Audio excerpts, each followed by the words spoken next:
বিচার করে, বিবাহ বহির্ভূত রিলেশন করে, হারাম সম্পর্ক করে, যেটা আজকাল যুবকদের কাছে ডাল ভাতের মতো হয়ে গেছে, আল্লাহর ভয় পর্যন্ত নাই।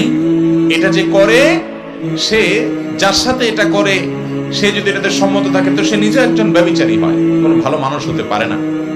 অথবা সে শিরকে লিপ্ত, দুইটার একটা। ইমানদার হলে সে ফাসিক, আর মুসলমান না হলে সে মুশরিক বা আল্লাহর প্রতি ঈমান নাই তার।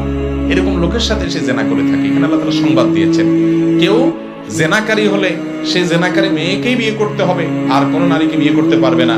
বা কোনো মহিলা জেনায় লিপ্ত হলে তিনি কোনো পবিত্র পুরুষ যার জীবনে জেনা করে নাই তার সাথে বিয়ে হতে পারবে না, এমন কোনো কথা নেই।